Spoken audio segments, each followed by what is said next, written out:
Good morning. আজকের ভিডিওটা সকাল সকাল শুরু করেছি আর বরমশাই সকালবেলা স্নান করে রেডি হয়ে নিচ্ছে। তার আগে কিন্তু আমি রেডি হয়ে পড়েছি। Hello guys, welcome back to our channel Kureghor blogs. আজকে সকাল সকাল বেরিয়ে যাব পুজো দিতে, তাই জন্য দুজনেই স্নান করে রেডি আর তার আগে দিয়ে দিয়েছি বাড়িতে পুজো। ভাবতেই পারো হঠাৎ কেন সকাল সকাল পুজো দিতে যাচ্ছে। এই যে বাইকটা কিনেছি, বাইকটা তো পুজো দিতে হবে নাকি। বরমশাই বাইকটা বার করছিল, তারপর প্রকৃতির ঠান্ডা হাওয়া খেতে খেতে আমরা বেরিয়ে পড়লাম।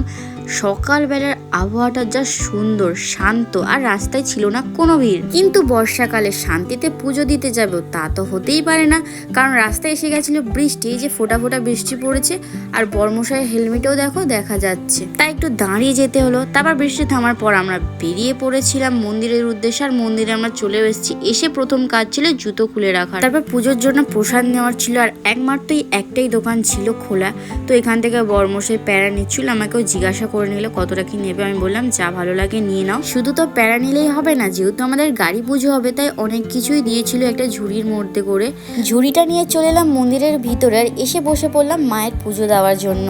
জানো তো এই মন্দিরে পুজো দেওয়ার নিয়মগুলো এত সুন্দর, তোমরা কিন্তু অবশ্যই একবার এই মন্দিরে পুজো দিতে আসবে। আর বামন মশাই প্রথমেই বলে দিয়েছে কিভাবে কি করতে হবে। তার মধ্যে প্রথম ছিল প্যারার প্যাকেটটা প্রথমেই খুলে রাখতে হবে। ফুল নিয়ে অঞ্জলি দিলাম, মায়ের পায়ে হাত দিয়ে প্রণাম করে এলাম।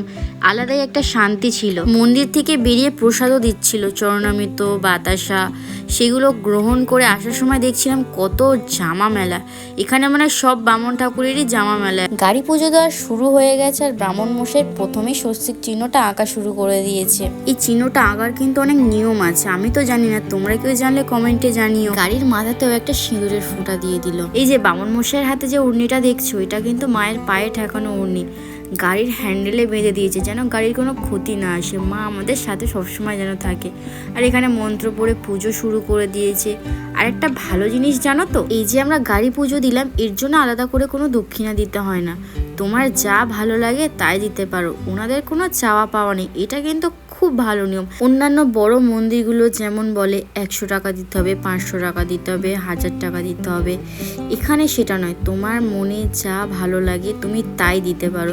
এটা খুব সুন্দর সিস্টেম না? আর ওই যে 4 চাকাটা, ওটাও এবার পুজো হবে। আমাদের বাবামশাই সব কিছু বুঝিয়ে দিয়ে ওই গাড়িটা পুজো দিতে চলে গিয়েছে। তার মধ্যে প্রথমেই বলেছিল নারকেল ফাটিয়ে ওর জলটা প্রথমে গাড়ির চাকায় দিতে। তো এখানে নারকেল ফাটিয়ে জল দিতেই প্রথম চাকায় অনেকটা জল পড়ে গেছে। তারপর যা জল ছিল ইঞ্জিনে আর কিছুটা পিছনের চাকায় নাড়িয়ে নাড়িয়ে দিল। নারকেলটা তো প্রসাদ, তাই বাড়ি নিয়ে চলে এসেছি। এরপর ধূপ মোমবাতি জেলে গাড়িটাকে ভালো করে ঘুরিয়ে ঘুরিয়ে পুজো করে নিল। আলো ধুনো এগুলো তো গাড়ির মধ্যে দিতে হয় না। ওনারা বললো ধূপ মোমবাতি এখানে না দিতে, ধূপ মোমবাতি লাগানোর জন্য আলাদা জায়গা আছে, তো সেখানেই যাচ্ছিলাম। সেটাও একটা সুন্দর পরিবেশ। ওখানে মনে হচ্ছে মাকে কোনো মালা দেওয়া হয় না, ধূপ মোমবাতি জ্বালা হয় না, যত মালা ধূপ মোমবাতি এখানেই জ্বালা হয়। তো এখানে তাই জন্য বর্মশাই একটু ধূপ মোমবাতিটা ঘুরিয়ে মায়ের আরাধনা করে মাকে তার নানান কথা বলে তার থেকে আশীর্বাদ নিল। আর এখানের পরিবেশ নিয়ে তো কোনো কথাই হবে না, পুরো চারিদিকটা ছিল সবুজে মোড়া। আর এখানে ধূপ মোমবাতিগুলো রেখে দিচ্ছিল। আর তার মধ্যে দেখো কত ধূপ মোমবাতি এখানে লোকে এসে জেলে দিয়ে গেছে।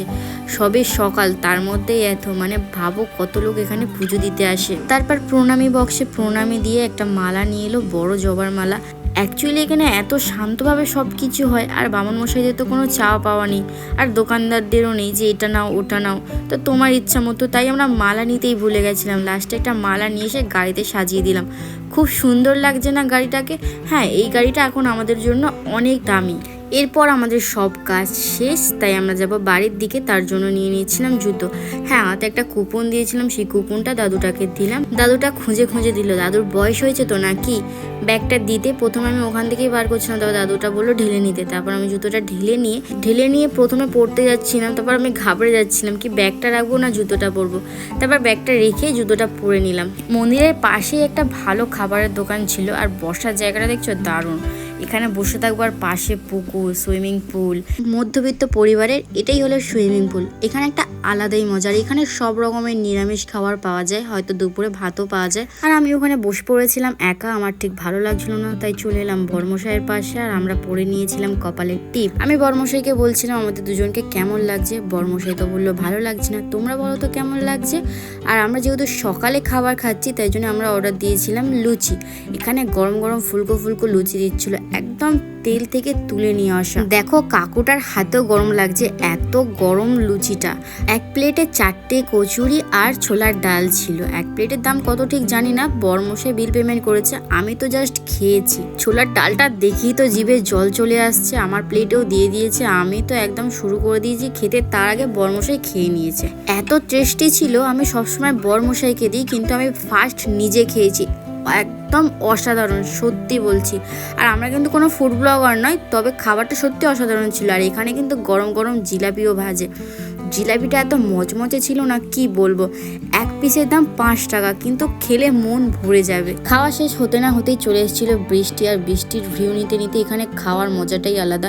তবে আমার খাওয়া শেষ হয়ে গেছিলো, বরমশাই খাচ্ছিল, কারণ বরমশাই আবার 2টো এক্সট্রা কচুরি নিয়েছে, এত টেস্ট হয়েছে। এই ছিল মন্দিরের গেট, আর আমরা বিল পেমেন্ট করে বাড়ির উদ্দেশ্যে বেরিয়ে পড়লাম। হ্যাঁ, ক্যামেরাটা একটু খোলা হয়ে গেছিলো, বৃষ্টির জল পড়ে বুঝতে পারিনি, যাই হোক ম্যানেজ করে নিও। মন্দিরটা ছিল মেন রোড থেকে ভিতরে, তাই তো এত শান্ত পরিবেশ, সরু সরু রাস্তা, গাছপালা। আসার সময় গ্যারেজ খুঁজছিলাম, অনেকটা আসার পর একটা গ্যারেজ দেখতে পেলাম, আর দাদাটা সবে মাত্র দোকানটা খুলেছিল। যাক, আমাদের কাজটা তো হয়ে গেল। এই যে মোবাইল হোল্ডারটা লাগানো খুব দরকার ছিল আমাদের, এমনিতে আমরা নতুন জায়গায় থাকি, তার উপরে এই কাজ তো গাড়ি নেই, তাই মোবাইল হোল্ডারটা আমাদের খুব দরকার। যাই হোক, লাগানো হয়ে গেছে, এটাই অনেক। এখনকার যুগে কাজ পাওয়াটা খুব মুশকিল, তাই ও ঠিক করেছে গাড়ি নিয়ে ডেলিভারির কাজে যাবে। যাই হোক, কাজ একটা তো করতে হবে। আসার সময় আবার বৃষ্টি, বাড়ির কাছে প্রায় এসেই পড়েছিলাম। যাওয়ার সময় যেমন বৃষ্টি হয়েছিল, তখন মন্দিরের কাছেও প্রায় চলে গিয়েছিলাম। বৃষ্টি থামতে চলে এসেছিলাম বাড়ি, এসে রেস্ট টেস্ট নিয়ে বসে পড়েছি রান্নার জোগাড় করতে, কারণ দুপুরবেলা তো কিছু খেতে হবে না, কি জানি না কি কি রান্না করব। আজকে আবার ছিল বৃহস্পতিবার, নিরামিষ। ভালো দিনে পুজো দিতে গিয়েছি যেহেতু, তো যাই হোক ভাতটা তো করতেই হবে, আরও ডাল তরকারি হয়তো কিছু করতে হবে। অনেক বেলা হয়েছে, আর ভেবেচিন্তে লাভ নেই, আর কোনো আলাদা করে ডাল করছি না, চালে ডালে মিলিয়ে একটা কিছু করব। দেখি কি করা যায়। প্রথমে চালটা মেপে নিলাম, তারপর ওর মধ্যে দিয়ে দিলাম ডাল। আগের দিন ডাল এনে রেখেছিলাম আর কিছু সবজি এনে রেখেছিলাম। চাল আর ডালটা প্রথমে ধুয়ে নিলাম, আর কেটে রাখা সবজিগুলো ওর মধ্যে দিয়ে দিলাম, দিয়ে উনুনে বসিয়ে দেবো। যত তাড়াতাড়ি পেয়েছিলাম রান্নাটা করেছিলাম, কারণ বেলা অনেক বেড়েছিল আর গরমও খুব হচ্ছিল। রেসিপিটা তোমাদের সাথে শেয়ার করিনি, বাট খুব তাড়াতাড়ি রান্নাটা হয়ে গেছিল, আর অনেক সহজ পদ্ধতিতে। সবকিছু সিদ্ধ হয়ে যাওয়ার পরে দিয়ে দিয়েছিলাম ঝাল, হলুদ, নুন, আর আলাদা করে একটা কড়ার মধ্যে তেলেতে ফোড়ন, শুকনো লঙ্কা দিয়ে ওই তেলটা ওর মধ্যে ঢেলে দিয়েছিলাম। রান্নার 5 মিনিট মতো বাকি আছে, তাই একটু জানালার ধারে রেস্ট নিতে এসেছিলাম, আর ফুরফুরে হাওয়া ছাড়ছিল, তাই জানালার ধারে ফুরফুরে হাওয়ার সাথে সাথে দেখতে পেলাম একটা কালো বিড়াল, অনেকটা বাঘের মতো দেখতে, কিন্তু বাঘ নয়, বলে না বিড়ালের মাসি, সরি বাঘের মাসি বিড়াল, ও একটু এত ভুল আমি বলে থাকি। যাই হোক, রান্নার ঘরে চলে এসেছি, আর বরমশাই এনেছিল ঘি, এটা পুরো হয়ে গেছে, দিয়ে দিলাম ঘি, আর একটু সামথিং গরম মশলা দিয়েছিলাম, সেটা দিয়ে নাড়াচাড়া করে দেখো খিচুড়িটা পুরো কি সুন্দর লাগছে। এর মধ্যে সবজি ছিল গাজর, বিনস, কাঁচা লঙ্কা, টমেটো, ব্যাস এইটুখানি। হ্যাঁ, গোটা গরম মশলাও দিয়েছিলাম। আর জানো তো সবজি কিন্তু অনেক দিন হয়ে গেছে, বিনসগুলো 2-3 দিন হয়ে গেছে, ভাবছিলাম কি করব, তাই এর মধ্যে দিয়ে দিলাম। ভাজা করলে একটা কেমন চিমসে হয়ে যেত, তাই এর মধ্যে দিতে কিন্তু জিনিসটা ফুলে আরও টেস্টি হয়েছে। ও হ্যাঁ, এর মধ্যে তো আলু মাস্ট, আলু তো দিয়েছি।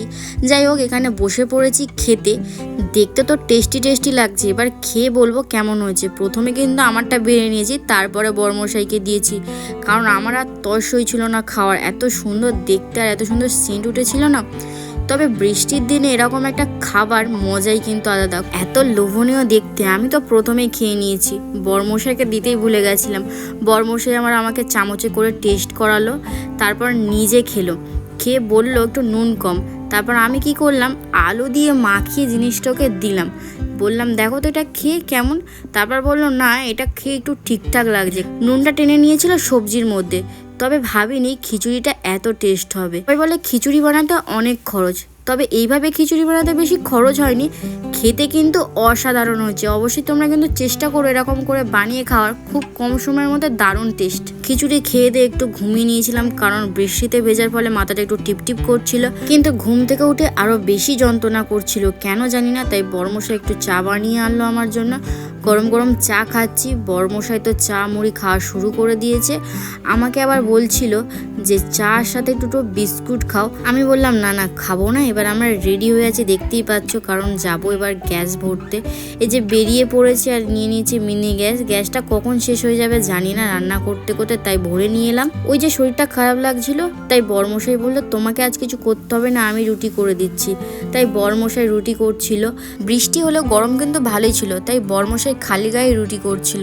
আর আমি তো করাতে করি, বরমশাই কেমন ঘুরিয়ে ঘুরিয়ে উল্টিয়ে পাল্টিয়ে করছি। রুটি কিন্তু ভালোই ফুলেছে। শুধু তো আর রুটি খাবো না, এই যে আলু কেটে নিয়েছি, এটা আমি করব চচ্চড়ি। বরমশাইয়ের হয়ে গেলেই আমার পালা। রুটি খাওয়াও কি দেখাবো নাকি? ভিডিওটা এখানেই শেষ করলাম। ভিডিওটা ভালো লাগলে লাইক কমেন্ট শেয়ার আর সাবস্ক্রাইব করবেন। আজকের মতন টাটা, দেখা হচ্ছে কোনো পরবর্তী ভিডিওর সাথে।